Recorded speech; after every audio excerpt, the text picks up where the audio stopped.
What's up, y'all? It's your boy Smacks, and you just tapped into the Cage No More podcast. Now check this out. We got to give a shout out to our sponsors, the Renaissance Ranch in Bluffdale, Utah. It's a leading men's and women's treatment center. So if you or anybody you know is struggling with addiction and you want to start your journey now, go on and tap into www.renaissanceranch.net. Today I got a guest, and it's one of my good friends, man, Mr. Regal the Barber. Hey, what's up, my boy? What up, What's happening, dog? Hey, man, I appreciate you coming through and chilling and just chopping it up. You know, as you already know, the Cage No More podcast, we like to highlight stories of people who have suffered from incarceration, people who have suffered from addiction, and kind of just go over the things that, you know what I mean, the tools that you utilize to transcend, bro, because you're killing it out in life. You're very successful.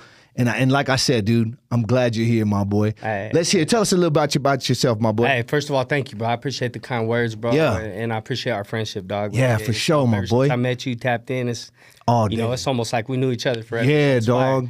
So I appreciate you inviting me onto the podcast. You know, Yeah. your platform, bro. By the way, it's killing it. Yeah, for sure. Thank you, my boy. So, you know, as he said, my name, they call me Mr. Regal. That was my Instagram name Yep. that I went off because I opened a barbershop. I own a barbershop called Regal Barber Co. Yep. And I was like, y'all, let me just say Mr. Regal. Like, Absolutely. You know?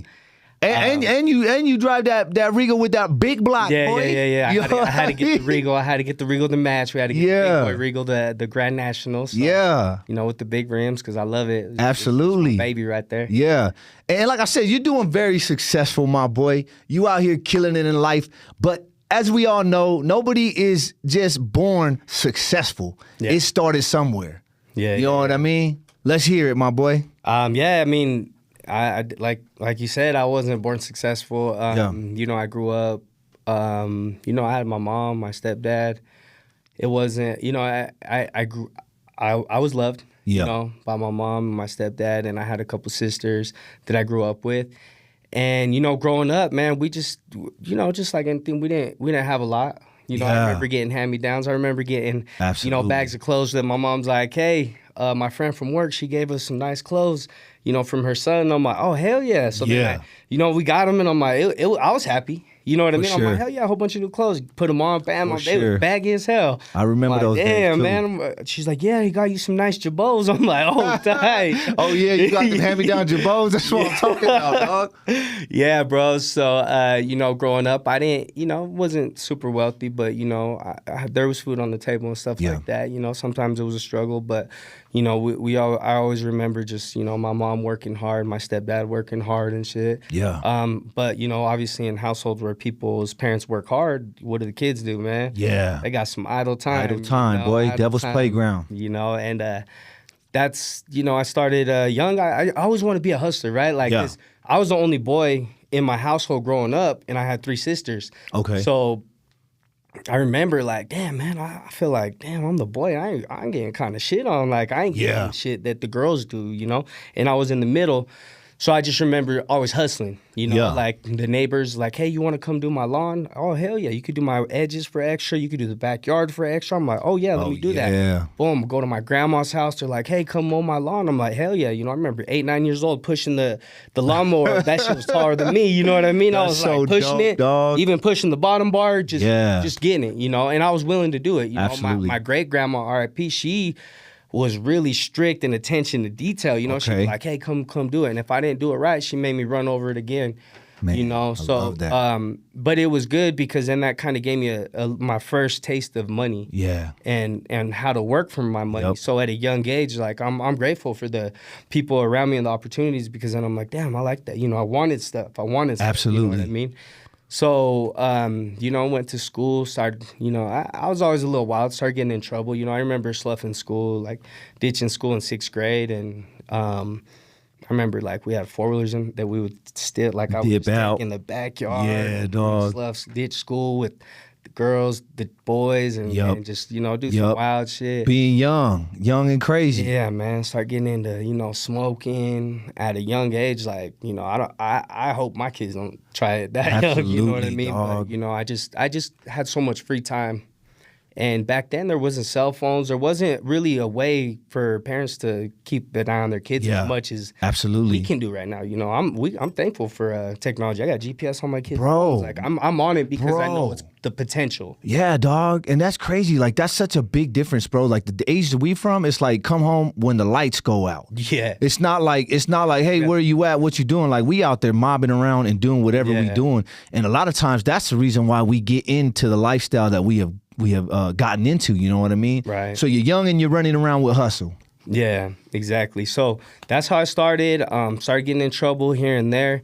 And then, you know, I started ditching school. I just kind of was disinterested in school, bro. I didn't see the vision. I didn't see the way it would help me. Yeah. And I was more interested in like my friends, my girlfriend. And next thing you know, bam, I got my girl pregnant when I was 16. Oh, okay. At the time. And you know, at that point, I was kind of like, damn, I need to make money because I wasn't in the best relationship with my mom. So I ended up getting kicked out of the house. Yeah. Because I was a knucklehead. Yep. You know, her family wasn't in the best financial situation, and they was going through hardships where they were struggling. So basically, my girl was pregnant at the time, 16, and we ended up being homeless, bro. Like, I remember time, and you know, one of her brothers had he had Down syndrome, and he ended up getting leukemia. Oh, really? So dang, that sucks, we would bro. go visit him at the hospital while my baby mom was pregnant. And there's times where we didn't have nowhere to stay, bro. I remember sleeping in the car, bro. It was wild, bro. Yeah, like, I bet. was like, It's a yo, struggle, what the hell? bro. We had like a little Escort, bro. Like a little shitty Escort. Yep, the little Ford. Yeah, a little Ford Escort, bro. And just struggling. So, you know, I was like, yo, let me, I gotta change this shit. Like, I got a daughter coming, or I got a baby coming, a daughter coming, which is my daughter. And I was like, I need to do something because I can't bring a kid into this world like this. Yep. So I started getting, you know, I started working, and I ended up, my uncle gave me a job at Burton Lumber. Yep. And by the time my daughter was born, I was 17. I turned 17, and I lied on my application. I was like, I'm 18. I could work there. Yep. So I started working there, working full-time, dropped out of school, and I was doing good. And I ended up getting an apartment. You know? Oh, damn, Getting an apartment. So by the time my baby was born, boom, we had an apartment. Yep. You know, and then while I was there, I started hustling a little bit, you know. Yep. Like, you know what, I'm working, but it's not enough, you know. And so I'm like, I know how to hustle. So I started buying like some weed, you know, and I would buy weed and I would flip it. Next thing you know, I'd flip more, you know. And see it bubble. And to be honest, bro, when I look back on it, I think it started to throw me in a different lifestyle, you know, because I liked it. And I'm like, oh, I'm getting money. I'm doing this. I'm doing that. So I started getting big-headed, bro. And I remember going to work and, you know, just being a knucklehead and bumping heads with the boss and being like, man, like, fuck this job. Yeah. I'm looking at my phone. I'm like, I can go bust this knock right now and I can go fucking make more money. And ain't nobody going to be yelling at me. Ain't nobody going to tell me what to do. Because in my mind, I was like defiant, you know? I'm like, fuck that, bro. Like, I'm not going to get talked to like that. Absolutely. I'm selling yeah. weed, you know? Like, I'm the man right now. Yeah, you know what I'm saying? So, you know, that happened, bro. I had my daughter, and immediately after that, my baby mom got pregnant again with my son. Okay. Well, during that time, bro, I was so young, I started going into a different lifestyle, and me and her started having issues, bro. And basically the issues of me and her going through it with our breakups, you know, I was cheating, I caught her cheating, you know, all that came just out. A whole lot. It hurt me, bro, because like at the time she was my everything. Yeah, for sure. And obviously I'm not innocent, you know, so I damn near hurt myself. So it kind of threw me into a different lifestyle where we ended up moving spots. She moved with her mom, and I just started bouncing around, bro. And like at that point, I'm like, fuck, I'm gonna start hustling. You know, I'm gonna start doing this, start doing that, start getting to the streets more, bro. And you know, basically, I started getting into the streets and spiraling, and wasn't really taking care of my business. You know, my kids. Which to me, it was sad, bro. Like when I look back, I'm like, fuck, man, I wasn't there for my kids when they were little. You know, that should have turned me up. But, you know, I was so hurt and like so unstable with my own emotions, bro, that I wasn't able to fucking just flip the switch. I had to come to the pressure. Absolutely. And did what was easy, and that's running the streets, you know, going partying, go chilling with girls, go hustling, get this fast, easy money, bro. And it was enticing, bro, at the time. I'm like, yo, why not? Like, it was fun for me. Absolutely. You know what I mean? And, you know, I ended up getting caught, you know, hustling. I was hustling, bro. And, you know, one day I was just driving my car, and you know, I was 19 years old, bro, or 18 years old. I had a caddy with tinted windows, a fucking screen, bumping the system. That's like, come pull me over. Yeah. And I'm like, yo, I'm the shit. I'm mobbing. I got homies. I got females who were going to party. You know what I mean? Yep. And I had drugs in my pocket, you know, because I was hustling. So I had a whole bunch of pills in my pocket. Yeah. You know, it was around the time there was raves and, Yep. you know, this and that. The X was popping. Yeah, bro. And I had we drove past the cop and I was bumping, thinking I was the shit. He goes, he sees me. And the same cop had pulled me over a week earlier. Oh, okay. Man. My dumb ass, bro, when he pulled me over, I was like, oh, yeah, I just barely bought this car because it wasn't registered. Yeah. Bro. Oh, yeah, I'm about to go get my license. I you know, and at the time I didn't have no tattoos. I feel like I had a little tattoos, but they were like kind of hidden. Yeah. So I could kind of play it off as like, yo, I'm just like a little innocent little white square, boy type shit, you know? Yep. And it worked. He's like, cool, but if I see you again, I'm gonna make sure that you have your shit. Yeah. Well, sure enough, bro, we leave to go to the gas station to get some beer. Boom, we're mobbed past the cop. He sees me, follows us. I switch seats with my homie. Hell no, bro, that didn't work. He seen it. He knew who it was, bro. He's not stupid. Yep. I'm thinking I'm slick, I'm smart, whatever. Pulls us over and he's like, oh, you know, I want to search you. I'm like, hell no, you ain't got no reason to search me. Yep. Okay, cool. This is your car? I'm like, yeah. And he's like, all right, give me your license and registration because I know you weren't driving. He's like, I saw you driving. And I was just like, yeah. All right, cool. Here's he my was license on and it. registration. Boom. All right, cool. We just found a couple warrants for underage drinking, you know. Okay. All right, so we're going to place you under arrest. Now I got to search you. Is there anything in your pockets I got to worry about? And I'm just like, I don't got nothing to say, bro. Yep. Searched me. Found, you know, 30-something pills, bro. And yeah. Boom, got booked into the county, bro. I remember going in. I'm like, oh, shit, 18 years old. I'm like, ADC? damn, yeah. I'm like, oh, man, we're going to, you know, Salt Lake County Jail. Yep. Went in there, and, you know, that's where I started my first charge, bro. You know, 3 months later, I caught another charge, bro. We got raided at the spot I was staying at because that didn't stop me, bro. I'm thinking like, oh, shit, that was a fluke. You know, absolutely. I got pulled over. I got done dirty. Whoop, whoop. I'm the victim type shit, you know. Yeah, bro. I didn't stop, bro. I didn't skip a beat. I got out and was like, shit, I paid bail. I was like, I'm good. Yep. Thought I was invincible. Get out, start hustling. Boom, they're watching the crib, bro. Boom, raid the crib. Man. You know, I got caught with some more shit. There's another felony. So I'm on I went to jail for that. You know what I mean? So Did you do time? I did about 3 months. Okay. And I pled to 2/3 degrees. Yep. Because to me, I was like, I don't give a fuck. I'll do probation. Yep. Yeah, bro. Well, I did 3 months in the county thinking I could get probation, bro. And I played myself, bro. You know, they know what they're doing when they offer you those deals. They're absolutely. like, yeah, get out on probation. This motherfucker's going to hang himself. Yep. Sure enough, bro, I fucking get out on probation. Didn't have a job. Didn't finish high school. Wasn't doing shit. Was partying, living life. Yep. Next thing you know, my PO shows up to my house one day, you know, and I was dirty. He found a dumbass little knife, you know. But and like I said, I was in the victim mentality. I'm like, man, fuck that. Like, that ain't my knife. Like, it was just that victim mentality, dog, gets you. No, I'm just like, you know, it was me. I'm over here like I shouldn't even be in trouble. So they take me to county, and I'm thinking like, well, shit, they're just gonna revoke and reinstate. And at the end, it's the first felonies I got. Nothing's gonna happen. Hell no, bro. I went to court for that violation. And, you know, I remember my lawyer saying, yeah, they want to send you to prison. I'm like, no, I got kids. I'm going to do this. I'm going to do that. I'm sitting here telling her what I'm going to do, my plan. She's like, okay, yeah, we'll tell the judge that, you know, and I'm thinking, cool, this is smooth. Yeah. This is going to work. I'm thinking I'm smooth. Yep. So we go up, boom, and then we're telling we're telling the judge, and then she, you know, she gives her argument. Then the prosecutors get on there and they're like, oh, Mr. Archuleta was... He was, you know, involved in gang activity and this and that. And also being that he got caught with the knife, we think it's a real danger. He's a dangerous person to be caught with the knife because of the gang involvement and the drugs. So we want to recommend prison time because of this and that. And then the judge was like, okay, well, we're going to go with his recommendation and forthwith you to Utah State prison. You know, and I'm like, damn. I look at my attorney, I'm like, yo, did he just say I'm going to prison?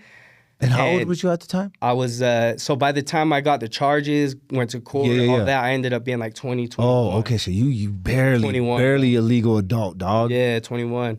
And yeah, sent me to prison, bro. And that's basically, in there I had to grow up, you know? Yeah. I went in there at 160, bro, started working out, started reading books. And you know, I was still in the, which way do I want to go? There was the younger homies that were my age that were still... you know, trying to be active and trying to make a name for themselves. And there's the older homies that they're like, yo, you're pretty smart, dog. Like, come kick it with us, bro. Like, you know, so I was still kind of, I was still kind of kicking my In limbo. Yeah, but I was learning. Yeah. You know, because I was just going through a lot. You know, being away from my kids. Yeah. Being away from my mom, and yeah, bro, I did a year in the Utah State Prison. I went to Gunnison for a little bit. Yep. And then once I got my level 3, I went to Lone Peak. Yeah. And then I got out, bro, and did parole. Did parole for about 27 months, probably longer than I should have because I didn't pay my supervision. Yeah. I didn't get no violations, bro, and I got off. And, you know, it took me, I still kind of got in a little bit of trouble, and it just took a couple crazy events after I got out of prison on parole that jeopardized my freedom. Yeah. And thank God I made it through without, you know, and I started really sitting there and reflecting and be like, damn, I need to change my fucking life. Like, for my kids, I started being there for my kids, bro. Yeah. Like, when I got out of prison, I was like, yo, this is tough. I went from just dealing with myself, dealing with, you know, prison. Yeah. You know, and honestly, bro, that shit's easy, dog. Absolutely. You just got to be a man. You just Absolutely, got to hold your dog. own. You just got to fucking handle your shit. Bro. Prison, honestly, bro, like, yeah, it's tough. Don't get me wrong. Like, motherfucker go into a section and you're like, oh, shit, I might have to get down. Yeah, This is absolutely. scary. Yeah. Motherfuckers got knives. Like, Absolutely. this is, you know, especially if you end up in a section where there's multiple oppositions and you're the only one type shit. It gets scary, but shit, bro, you get down and then whatever. What's next? That's type about shit, it. You know? You're a man. You can handle that. You know, that's you're built for that shit. You expect that shit when you get into a game. Absolutely, dog. But getting out and becoming a dad, that was hard. So you say when you're a man, because I'm assuming gang involvement, right? Yeah. And so while you're in prison, and obviously you're gang involved, right? Yeah. Was there pressure on you to like be on the front line? I know you were saying some of the older homies was like, nah, homie, come chill, and you were in limbo a little bit, but Was it ever like I'm gonna drop out or anything like that? Or how'd that look? No. I mean, honestly, bro, the family I grew up with and my homies, bro, like I took a lot of pride in that. Yep. And I know that I didn't want to just go in there and then get out and everybody like, oh, you a sucker, you a bitch, you this, you know. So at the time, bro, I had a lot of pride and I had a lot of love for my people. Absolutely. And I was like, nah, hell no, this is what it is. But at the same time, bro, in there, I just never really been in no crazy sections where it got into predicaments. You know, there was a couple little incidents that happened in there, but it really didn't involve the homies. So it was kind of like out the way a little bit. It was out the way. And then, so, you know, my time was honestly pretty easy, bro, in that sense. You know, I got in a couple fights in there, but it wasn't no gang fights. It was just more just little dumbass fights, like, you know, over whatever. Shit, you know what I mean? Over living life in there, dog. Yeah, and then by the time I made it to Lone Peak, bro, honestly, like, the gang politics were super, like, lax. Lax, bro. It was more just like, hey, bro, this is how we do it over here. Everybody's cool. We're about to get out. Yep, So, like, do your you know, time. nobody Get tripping. up out of if here. you are tripping, handle that shit. Do what you got to do. But this is how our program over here type shit. So I was like, that's cool.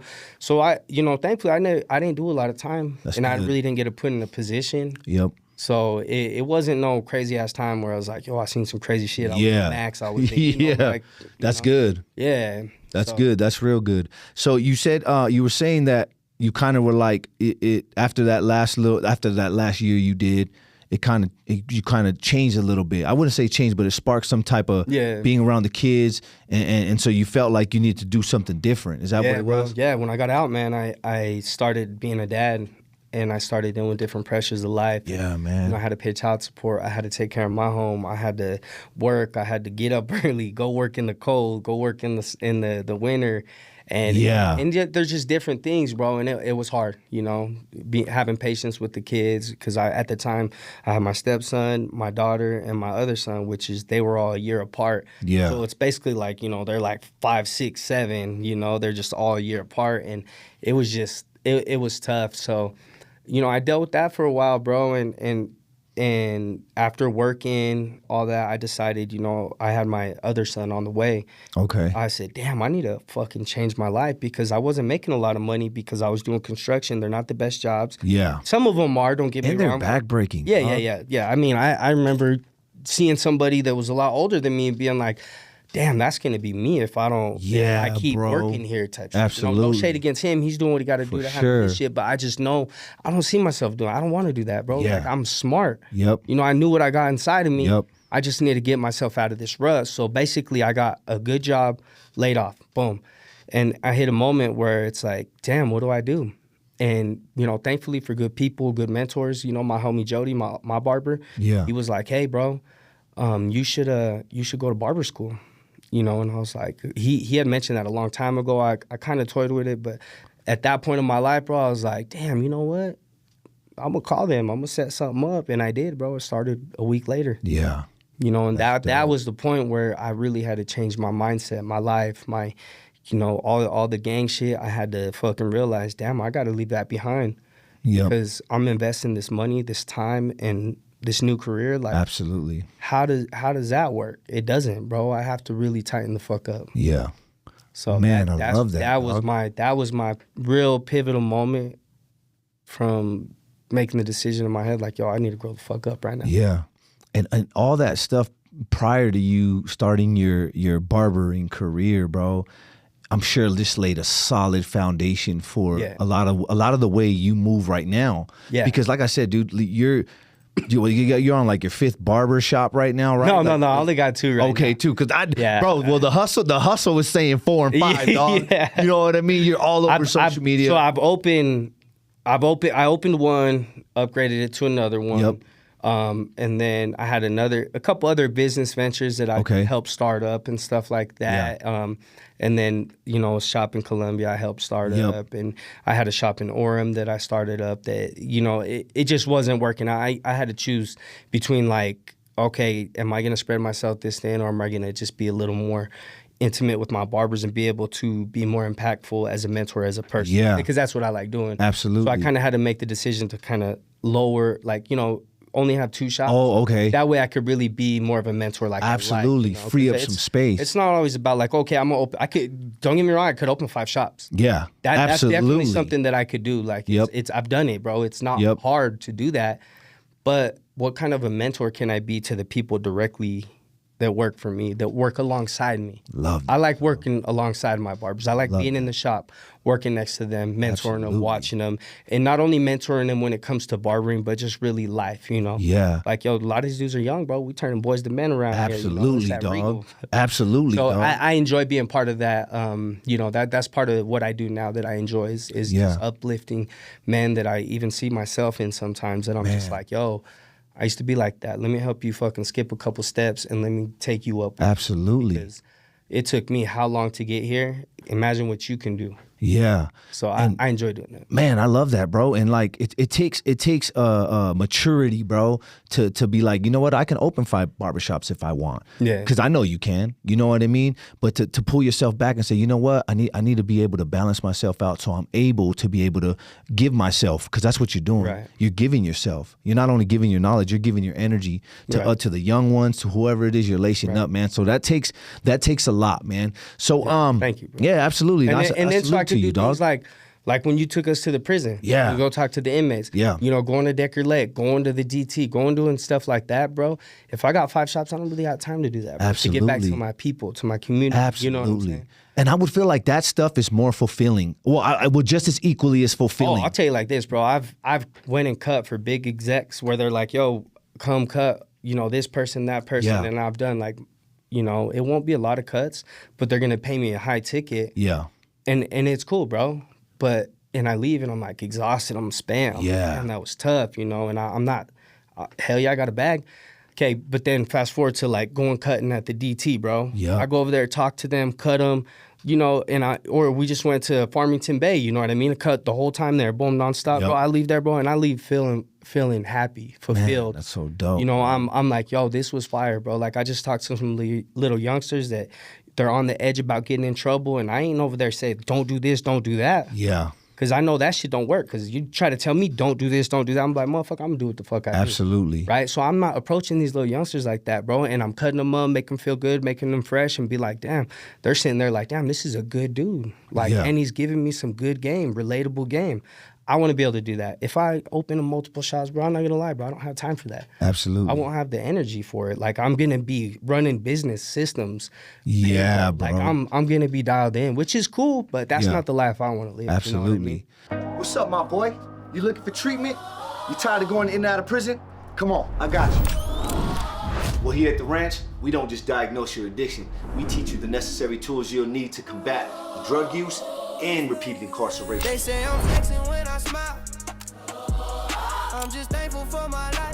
We'll get your body in top working condition to be the protector and the provider for your loved one. We keep you engaged in fun activities with your peers that make an easy transition into society.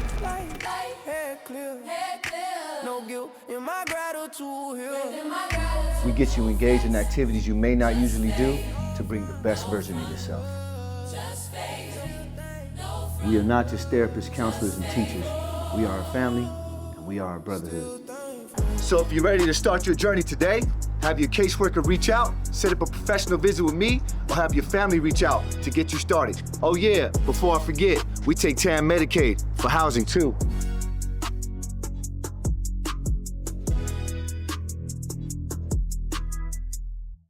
And you could for sure get into a position, bro, to where you are like turning your speaking and your mentorship into, you know what I mean, somewhat of a career, dog. You know what I mean? Right. Because I could honestly see that's where you're going, because you already know how to start a business, start a brand, build a business, build a brand, and watch it scale it, right?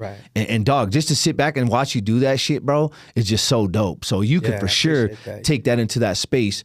And I know you mentioned when I took you out to the prison, you know, dude, when I like to get men like us who have came from incarceration, who have came from addiction, and get them in front of the men who are still suffering, dog. Right, that are going through it. Yeah, bro, because who better to teach them than us? You know what I mean? And I appreciate you coming through. That was such great feedback, man, out there in the prison. That was dope. Yeah, for sure. So what you got going on now? What's going on now in your life, dog? I know you said you got kids. How many kids you got? I got 5 kids. Yeah, how's fatherhood, dog? How's fatherhood, bro? Fatherhood's great, man. It's a beautiful thing. You know, I got kids all the way from, 19. Yeah. Well, 20. My stepson's 20, and I raised him. I'm still involved with him. Absolutely. As well. 20 down to, 7 months old. And it's dope, bro. I love being a dad. As I get older, bro, I become a more patient dad. Yep. I'm able to see things through, and it's just a different dynamic with all my kids, and I enjoy it. Like, if it's my older kids, bro, we're bumping some music together. Yep. We're going to go hit the gym together. We're kicking it, My kids graduated, we went on a cruise, bro. Like, I was like, yo, that's a crazy feeling that not a lot of people can explain, especially at my age, at 37, and I'm chilling with my 19 and 18-year-old. I'm like, hey, guys, on this trip, y'all gotta call me bro. Like, y'all gotta call me bro. Pops is single out here, I'm single. We ain't looking for your stepmom. I'm looking for my girl. That's funny, dog. So it's cool. And then, I got my 12-year-old, like, I take him to jiu-jitsu, and like, we got our relationship that it's just dope, bro. He's about to get into junior high, and I'm like, yo, I can't wait to teach him to be a man, I got my 6-year-old, bro, that it's building blocks. He's watching his brothers, his sisters, his dad. He's just learning life, know, and then a baby, what I mean? So I love being a dad, bro. I love teaching. I like that's what I do everything for, bro. Like, I became a barber for my kids. Yep. I feel like I've never really dove too deep into the gang shit. Yeah. Because I always have my kids in the back of my mind, bro. I'm like, yo, I don't, like, I've watched homies and been around them where they just don't give a fuck, homie, and they're just straight beasts. You know what I mean? They straight beasts. They don't give a fuck, man. But I feel for them, because I'm like, damn, bro, like, you throwing shit, like, you liable to get a life sentence. You liable to get yourself 8, 9, 10 years, bro. And, like, for me, that's always been in the back of my mind, like, my kids, So, like, I'm grateful for them, because my kids, bro, that's why I do what I do. I try to really lead by example. I even got to be hard on them and have them pay rent. And, we were just talking about that, bro. And bills, and teaching them responsibility, which is hard, bro. It's hard to have those conversations with your kids, but as long as your intentions are pure and you're like, yo, this is what I want to teach you, that's just what you got to do. And I enjoy it, bro. Yeah. Because, I'll tell you like this, when my kids graduate, that's a crazy feeling, bro. Yeah, and it's a blessed feeling, when my kids get wins, bro, like their car, or, my daughter, she's in barber school. She's like, oh, I just got student of the month. Man. I just got leaderboards on the haircuts. And it's like, damn. Sometimes I question myself as a father. Am I being too hard on them? Am I being too strict? It's like, because I know I look at some other people and it's like, damn, they're over here giving, real nice cars and really treating their, like, they have money, so they give their kids a lot, bro. And I'm just like, you know, from my kids are like, it makes me question myself. Like, Yeah. should I do that more? And then I'm like, you know, but then when I see them get on their own and teach responsibility, or they're responsible, I admire that, you know. Absolutely. Like, maybe one day I'm going to be super rich and I'm going to be able to, you know, hand down money to my kids. You know, that's the goal. I want to be successful in all fashions, you know, like wealthy. I want to be healthy. I want to be happy and all that. And I want to be able to have my kids stuff. But at the same time, bro, one of the most important things that I feel like helped me is I want to hand down generational hustle, Absolutely, bro. dog. I want to teach them to get it on their own. I want to teach them independence. I want to teach them accountability. I want to teach them, you know, like, yo, handle your shit. So that way, no matter what, it's you. Yep. If I die tomorrow, you ain't got to be like, damn, what do I do? Yeah, my whole dog. world's going to come crashing down. Like, damn, my dad taught me this. So I know I have solid fundamentals I can lean back on that no matter what, my kids are good. Absolutely. So I love that, man. And you know what I mean? that's what fatherhood looks like. Absolutely, to me, bro. dog. A good father, dog, is always going to question whether he's being good enough. Yeah. A good father is always going to question, man, I should have done more, or I should have done this, especially coming from where we come from, where we don't have anything. You know what I mean? So it's a fine line between, man, should I give my son everything, or should I make him work a little bit? Right. And that's kind of where I'm at too, dog. We were talking about it, bro, and it's like, man, it's hard, homie. Because like I said, I come from nothing, dog. I come from poverty, homie, and to have somewhat of a semblance of success, bro. Whether it's financially, mainly financially, and it's like, dude, I could give my son that, like he don't have to. But man, that's kind of where I'm at too, dog. And talking to you about it, dog, just kind of gives me a little bit more motivation. Like, you know what? I could turn up a little pressure on it a little bit, just a little bit, just to bring the best out of them, man. You know what I mean? I think the best thing is too is explaining yourself. Yeah. Explaining why. You know, for me, that's something like growing up, our parents do their best, right? And sometimes they don't fully know. They know they got good intentions, but maybe they might not have fully explained it to us. Yeah. You know, so I try to do my best to be able to articulate it, you know, and be like, no, look, I'm doing this for the benefit of you. Absolutely. Like, I'm teaching you to pay bills because when you're on your own and you're trying to do things on your own, like, you want to be able to pay your own bills. You want to pay on time. You want to be responsible. You want to be able to, like, you know, my daughter got a flat tire the other day, bro, and I didn't know about it until I got home. Yeah. And I'm like, she's like, yeah, it sucks. I was driving, a tire popped, so I changed it. You know, and she's a little tougher than the average girl, you know. Yeah, for sure. I see she's a little baller too. Yeah, she a baller. She a baller too. What? I was like proud. I'm like, damn, you know, I was like, damn, you could call me, but she handled it, bro. Yeah. She handled it. She got her spare. She went and paid for her own fucking blown tire. Yep. And I was proud, bro. Oh man, that's a win. Proud, bro. For sure. Oh, that's dope, you know. Yeah. So that's, you know, fatherhood, that's probably one of the best things I enjoy in life, bro. That's like my main driver to everything, you know. So, oh, you know, how do you do it? How do you run 3 shots? How do you do this? How do you do like, no, I got my kids. Absolutely, dog.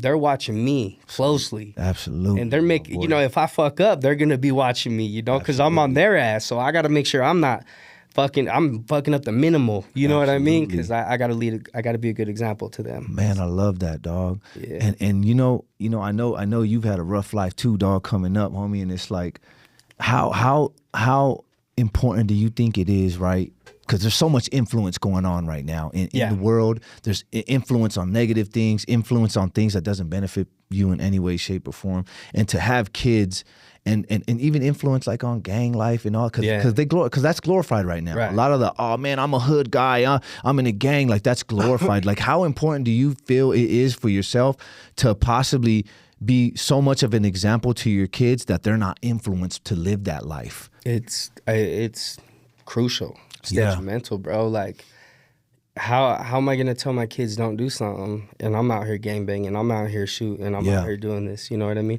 I'm out here selling drugs. Like, I can't. It don't work, bro. The best way to lead is lead from the front. Absolutely. You know, lead by example. So to me, like, I might struggle in different areas and different, you know, I have different problems, but I'd show them. You know, and to be honest, I got family members that are close that go through, you know. It's hard to get yourself out of that lifestyle because once you're on parole, bro, you could go back to prison just for kicking it with the motherfucker. Absolutely, you could be stressed out from work, and, you know, our society, our culture is more like, yo, we're stressed out, we had a rough day, let me go get a drink. Yeah, bro. Right? That's that's just what is in us, you know? Yeah. That's what we're taught. That's what people do. So imagine being on parole, which is stressful. Like Yeah. when I was on parole, dog, I damn near wanted to drink every day because I Yeah. was like, shit, I can't do nothing. I might as well stay home and drink. Yeah. Right? So they see that. They see the pressures of parole and all that, and seeing, you know, people close to us that are on parole that go back to prison because maybe they just got stressed out, want to go have a drink. Well, guess what? They're going through some emotional shit. They're using alcohol as a escape, and that's not a fucking solution. That's a Band-Aid, bro. So what do you think they do when they're under the influence, bro? They end up wigging out and end up back in prison. That's you know, exactly and how it's it happens. really it's sad for them too, because it's like, yo, what's the root of the problem, bro? Like, you got these issues inside that you ain't really dealing with because you don't have the skills to do it because you've been in prison, bro. You're tough, and you're taught to be hardened, to be tough. Absolutely. You're not taught that it's okay to feel a certain way, and you got to process that. You got to feel it and work through it, you know? So I try to get to the root of the problems for myself. You know, because there was a time, bro, I went through a divorce, bro. I'll tell you like this, that was the hardest shit I've ever been through in my life. You know what I mean? Bro. And I was dealing with it with alcohol, bro. And man, it fucked me up, bro. Got me a DUI, got me in trouble. And now that I can look back and realize, damn, I was not dealing with what I had to deal with. Now I'm at peace, you know? Like, I'm able to be at peace with the divorce. Like, it's better for everybody.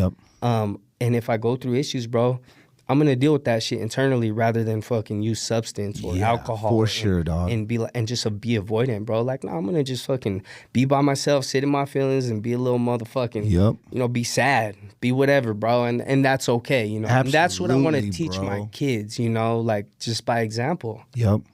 Like, you know, if I'm going through it, cool. My kids are gonna just watch me go through it. Like, damn, dad's going through it. Absolutely. You know, but he's not going through it by drinking, going crazy, doing all this and that. Like, I'm gonna take it out in the motherfucking gym. I'm gonna take it out on the motherfucking hustle, bro. I'm gonna take that shit out in the right positive outlets. That way, I'm not destroying myself. And in turn, my kids. Because that's what the fuck happens. You know? And we don't realize that, bro. A lot of us don't realize that until we get a certain age or go through certain things that forces us to.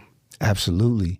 And bro, dog, just listen to you talk about the substances and turning to substances. You know, a lot of us, like you said, we're not taught to, especially, you know, I'm half Mexican, dog, and you already know my dad was a macho dude too. My pop was like straight OG, like there's no emotion, homie. So when you're dealing with some shit, you don't show it. You know what I mean? No, you damn near get hit. Yeah, dog. I vaguely remember, like, yo, my dog died and I fucking was like, fuck, crying for him, you know, and it's like, oh shit. Yeah. All right. So that's what I'm saying. It's ingrained in us. So when you say, you know, if I'm going through something now, I'm gonna sit in that sadness. Yeah. I'm gonna sit in that anger. I'm gonna sit in that emotion. And I tell clients that I talk with now, dog, that are dealing with anger or dealing with sadness, I'm like, look, man, look at that sadness. Grab that sadness and look at it like it's tangible. Study it and learn from it. You know what I mean? Because that doesn't mean you don't not to feel it. Sit in that and feel it and process through it, because when you come out the end, you're gonna be stronger, faster, and smarter. Right. You know what I mean? And like when it comes to like fatherhood, right? It's like I deal with clients who are on the verge of losing their kids, or also have lost them. Already lost them, or they're like trying to work back into their lives of being a father, dog. And I was just talking to someone today, and I was just like, hey, look, you know, it's not always easy. He's being a father, you know what I mean? And he has a teenager that's like, man, my son, he's just kind of like, he's already old now.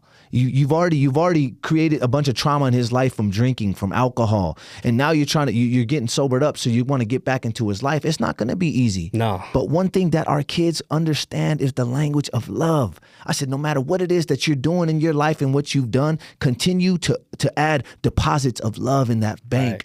Continue to add deposits of positive memories, positive affirmation, positive things that you're doing, because that's one thing that our kids will always understand. Yeah. They'll remember, they'll forget a lot of stuff that you've done, but one thing they will always remember is how you made them feel. So if you pouring love into them, making them feel loved, they'll come around. You know what I mean? And that's tough too. It's tough, especially when you go through your own personal things, you know, and you're dealing with it, man. It takes patience. It takes growth. You know, sometimes I still struggle with that, you know, with my kids, and I got to be patient, you know, and I got to be like, you know, I'm like, okay, I got to think in my head, what would a good dad do? Yeah. Rather than like act off emotions and like, you know, I'm pissed off because of this and that. Because that's what I feel like was naturally wired to do. You know what I mean? So it's hard to rewire yourself and For switch sure. that. But there's a lot of great things that'll come out of that if you're able to translate that anger and emotions, process it, be patient, and just be a better parent when it comes to that. Absolutely. I see that. You were just saying about, now instead of running to the alcohol, right? You don't deal with stuff and you run to the alcohol. Now you either hit the gym or hit the hustle. Yeah. And I see you looking good, dog. You know what I mean? Thank you, bro. We've been homies for a minute, dog, hell so yeah. I seen the transformation. Hey, I try to catch up to you, man. You've been in shape, bro. You've been fit. That's good, man. Like I said, dog, like fitness for me, bro, it's like the clients always ask me, man, how long you been working out? I said, man, I've been working out since I was in prison. Lifestyle. And they're like, dude, really? I was like, yeah, but the first year when I was in prison, dog, I didn't work out. I didn't want to. I was like, eat honey buns, and all the homies would come and be like, hey, Oosh, come on, man, let's go work out. Mandatory, let's go work out. I'm like, nah, homie, I ain't gonna work out.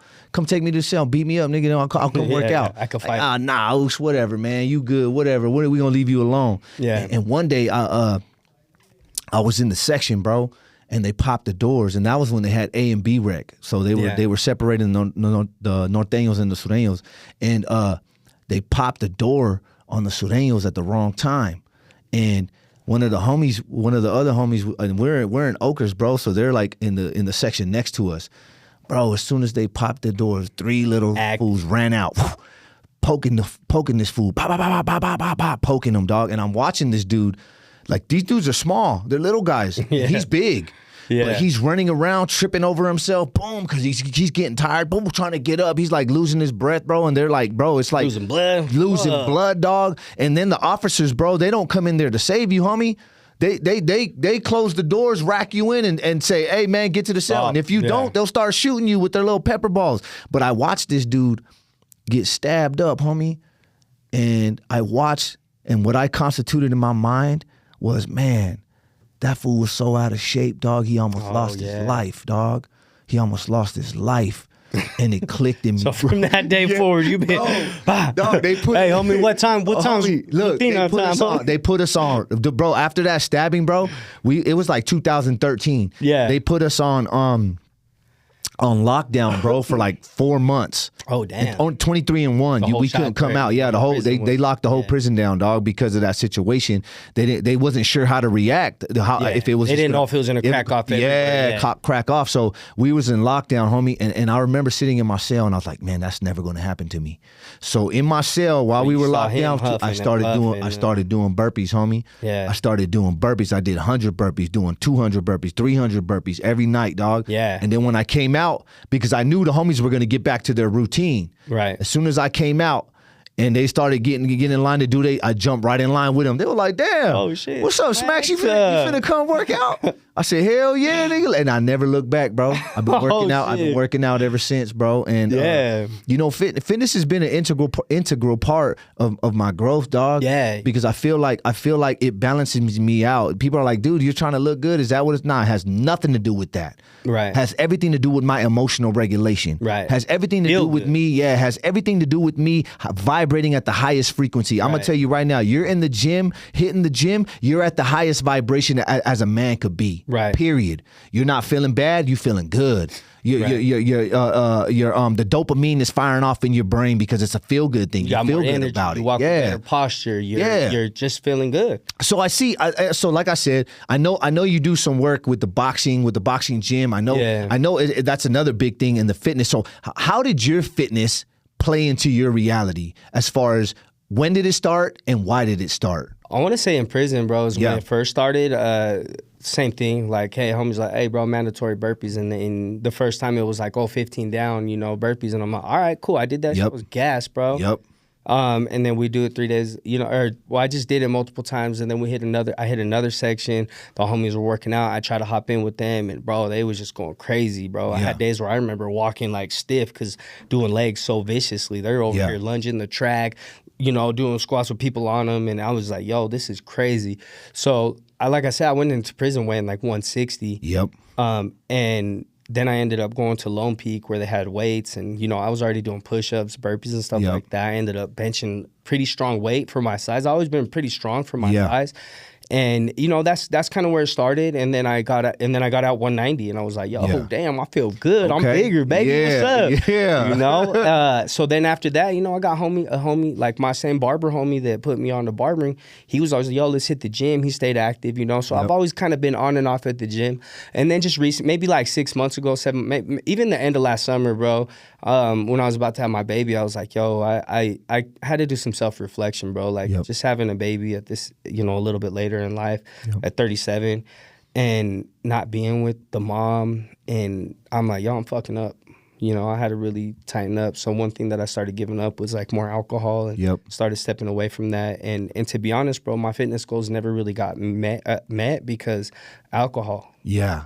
You know, like you trying to start fresh on Monday to work out, bro, but you drinking on Sunday, it's not going to work, bro. Absolutely not. And then, you know, one weekend saying that turns into fucking years, bro. Absolutely like, not. If you don't pay attention to it, bro, like you end up partying, drinking your whole fucking life away. Yep. And I got to a point where I started having some self-awareness, like, yo, I need to tighten the fuck up. So, you know, around you know, the time my baby was born, bro, I stopped drinking as much and I focused on my health. I started making plans. I started keeping it real with myself. Like, okay, I'm saying I want to eat healthy, but I don't have a plan. Yeah. You know, I don't have no specific plan. I just wake up, go to work, and like, I'm gonna eat healthy. It never really worked, bro. So I started to come up with a plan because of my busy lifestyle. It's easy for me to blame. I don't have time to meal prep. Okay, cool. Well, then I'm gonna just pay for meals. Yep. Okay, that's gonna actually be cheaper in the long run because I'm over here spending, you know, $10 at the gas station, $15 at Beans and Brew, $30 at fucking lunch, especially if I go with someone. Bro. And that's if I don't drink, you know what I mean? And then I go out to eat. Like, bro, you end up spending so much money, bro, that like, bro, I could get some meals and save my money. So that's what I did, bro. I just locked in. I got my meals. I started prioritizing my health, myself, and really just thinking about longevity, bro. Like, am I happy with the man in the mirror right now? No. Yep. I could post on social media, yo, I just hit the gym, bam. But if I'm really being real with myself, bro, I'm not happy with the man I see in the mirror, you know, physically. Yep. You know, I'm trying to teach people to be the best version of themselves, but I'm not being the best version of my physical self. So how am I gonna really teach people to be the best version of themselves? Absolutely. So it was something that I had to realize and just kind of make that switch and start making lifestyle adjustments to where it's like, just like you, bro. I see you, you know, you're at the Renaissance Ranch. Yep. Bro, there's a fucking gym there. Absolutely. You really got no reason not to work out. Absolutely not. Right? Same thing with me. Like, okay, I'm at a barbershop. I don't got no gym equipment there. But guess what, bro? We got a pull-up bar over there. I know. I see We got that. some motherfucking Make it work. little some weights. dumbbells. We got some boxing gloves. Like, bro, I could stay a little bit active at work and also tell my guys, like, hey, guys, let's go hit some pull-ups. You know what I mean? To where, like, yesterday I just watched one of my barbers. That motherfucker couldn't do 2 pull-ups, bro. Wow. And he did 20 straight. Wow. Good form. And I'm like, there you go, big That's what I'm dog. No, talking we about. turning boys I to bet that men. felt good, bro. Yeah, it felt good to watch that, you know? Absolutely. So I had to turn the switch, bro, and I had to keep it real with myself and be like, okay, am I gonna look in the mirror and act like I'm doing something when I go to the gym, or am I gonna really look in the mirror and be like, damn, I'm proud of myself, you know? So now I'm like, shit, bro, I'm a little more happy with my results. I'm, you know, 6-7 months in, but I can't wait to see 6 more months. Absolutely. I can't wait to see next year. I can't wait to see myself. Like, I went to the gym the other day, bro, and this dude was like, hey, can you spot me? And I was like, oh, shit, what's up, bro? I know you. Yep. One of my old barbers that had passed away from overdosing, he was my dog, bro. He used to coach him. And, you know, he was like, oh, what's up, bro? I used to get cut by Freddie. I was like, oh, what's up, bro? Wow. He's like, I used to be his coach at football. He was a good dude, you know, and unfortunately, he let substance take control of his life. And you know, RIP to Freddie, bro. Man. But I seen him, bro, and he was like, yeah, spot me. This motherfucker had 3 plates, a 35 and a 25. And I'm like, damn, I'm thinking like, I'm gonna have to spot the fuck. I don't even know if I'm strong enough to spot him. He's like, don't touch it unless I ask. I'm like, all right, cool. Man, this motherfucker said, racking it. boom. I was like, no way, bro. And I was just barely about to do a plate in a 25. And I was like, I better put some little bitch ass shit, bro. I'm gonna put some more weights That's on, damn near 405, dog. So I was like, yo, that's fire. Threw more weight on my shit, you know, put 2 plates, 25, boom, hit it a couple times. I'm like, boom, I need that motivation. Absolutely. So, you know, I say that because I'm like, yo, I want to be older, stronger, and just be healthy until I motherfucking die, bro. Like, absolutely. You know, that's my goal with fitness right now. And I don't want it just to be a season for me, you know? Like right now I'm just focusing on longevity, making it the rest of my life, bro, you know, and just constantly working on myself and then also teaching my kids that, bro. Yeah. Like, yo, I learned that, and I want you guys to do that as well, because how good does it feel, you know, to go on vacation and have your shirt off? On point. You know, and you might look around and see people with their shirt on and like, damn, bro, like, yeah, it's that sucks, rough, man. dog. And that person might make good money, but if you can't take your shirt off and enjoy life and really bro. just be proud of yourself, bro, Absolutely. like, you might have to hit the drawing board, bro. Dog. Because to me, success is not just money. No. Success is how happy your kids are. Absolutely. How happy your mom is. How proud of you are of yourself, you know? And yeah, cool. We're all doing our, you know, are you doing your best at everything you're doing? Yeah. That to me, that's success, bro. You're doing the best at everything you're doing. I feel like money is a byproduct of how successful you are in every other facet of your life.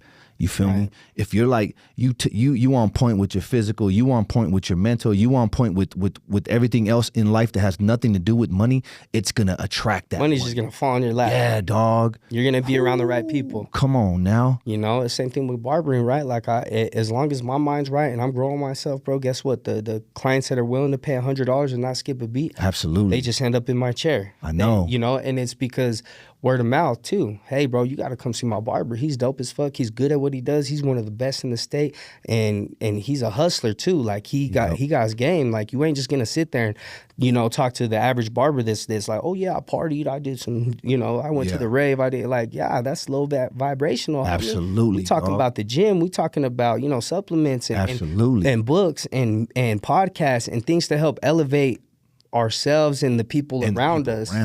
I'm talking to people that run 200 plus employees, right? Yeah. So I'm grateful for that because I got, you know, 16 employees, bro. Yep. So I'm over here asking advice and getting gamed up by people that are paying me, bro. How blessed am I? How successful is that? You know, I feel like I'm successful. You know? Absolutely. And you for sure are in the epitome of success, my boy. You know what I mean? If you ain't heard that, you know what I mean? I you know what I mean? it, dog. Absolutely, my boy. Man. And not only that, dog, you're changing lives. That's super important. You know what I mean? And you mentioned a little bit about supplements, right? Supplements are like, I see a lot of things going on with peptides and shit like that. How do you feel about those things? I know those are supplements that everybody, it's like a hot thing right now. Yeah. I've also my damn self have been thinking about making moves, you know what I mean? Peptides are, you know, amino acids. Yeah. You know, we all have them in our body, and really the peptides help trigger those different, you know, responses. Absolutely. Right? So if you're natural. Like, I need a healing peptide, you know, you take a Wolverine stack, you got an injury, boom, absolutely, and then it's gonna dog. speed up the healing process. You know what I mean? You need energy. There's different peptides for that, you know. And you know, there's just a lot of benefits to it. So to me, a lot of people I think might misuse them. Yeah. And the way I say the reason why I say that, it's like you don't just depend on anything. It's not a magic thing, dog. You got to put in the work. Absolutely. You got to go hard in the gym. You got to eat right if you want to get results. And guess what, bro? You throw a little bit of peptides on there, bro. That's gonna help intensify what you got going on, man. Yeah. So it's not a crutch. You know, it's not a crutch. It's just like a little. Absolutely. A little boost. So, you know, just look into your body, look into your health, do your research. I urge people to just do your research. Real shit. Like, that's what you told me, dog. Yeah. And I thought this, and I've done some research and I've been looking around, dog, and it's like there's so many people like shooting up steroids and having all these side effects, and it's just like, it's such a more, a cleaner approach to supplements, dog. You know, and I feel like they took off too.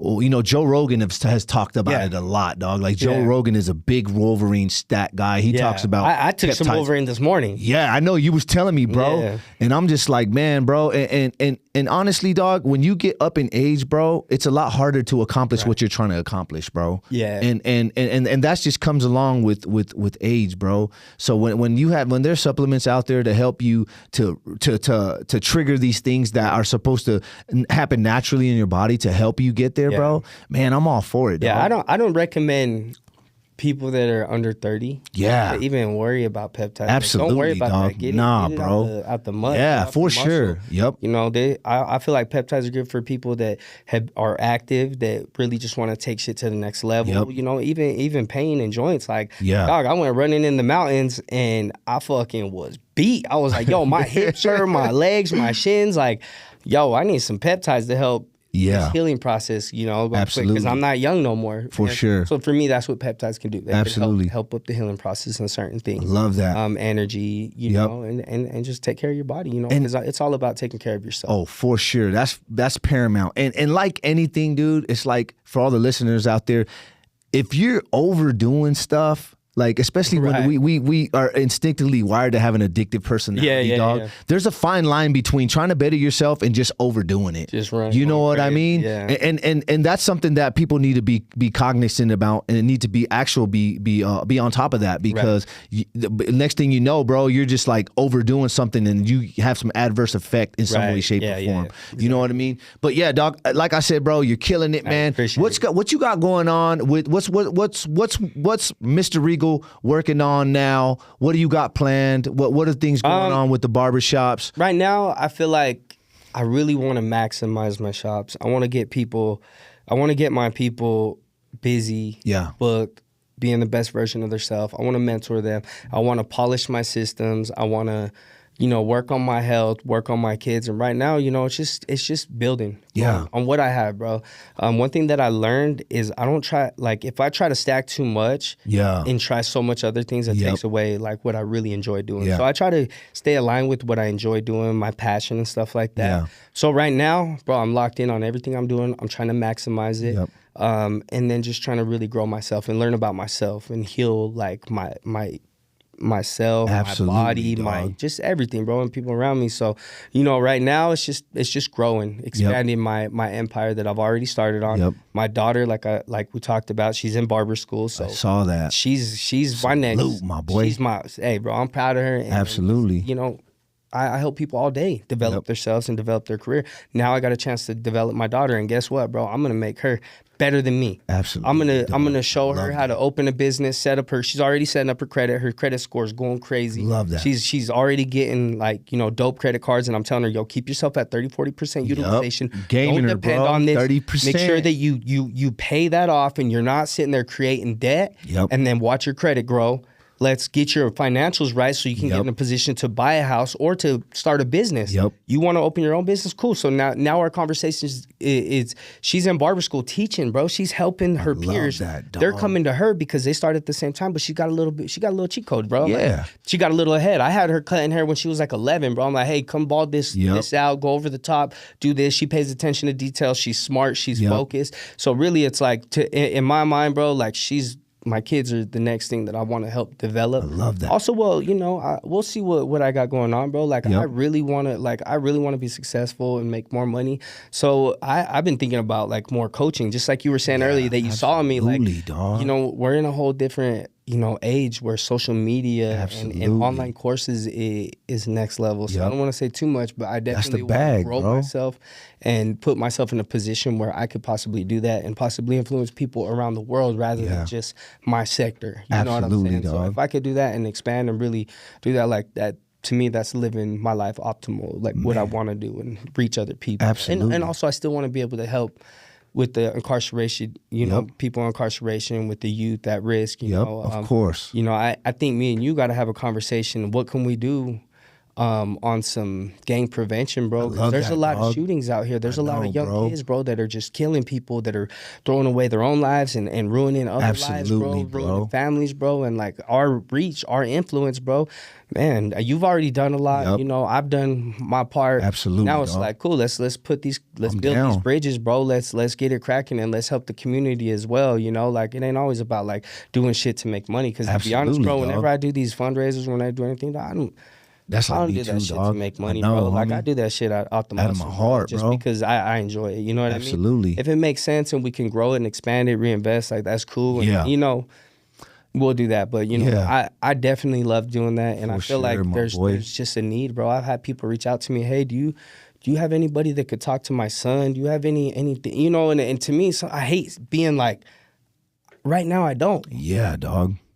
So even if we put something together with all the homies we know, the people that's been locked up and the people that have been through that are successful, that are out of that mindset, that are teaching the youth to do better. Because we got raised to, our big homies were teaching us to kind of do, you know. The same thing they've been doing, which got them to get them nowhere, dog. Exactly. And that's just what it is, bro. Absolutely. But now we're breaking the cycle. Break that cycle. Let's bring some new little homies on.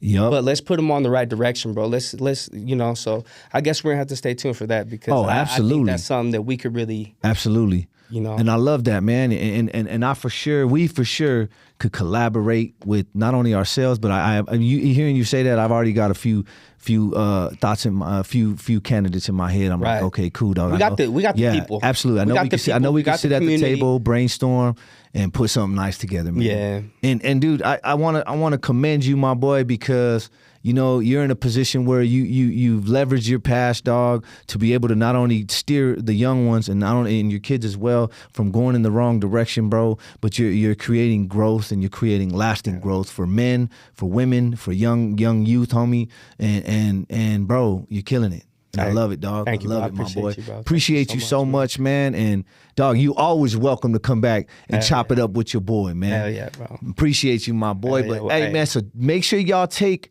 the nuggets of information that you gather from this episode, because we all come from the dirt. We all come from the trenches, but that doesn't got to define who we are. That doesn't got to define us and keep us in the trenches. It's your boy Smacks with the K's No More podcast. Make sure y'all like and subscribe. Let's run it up, y'all.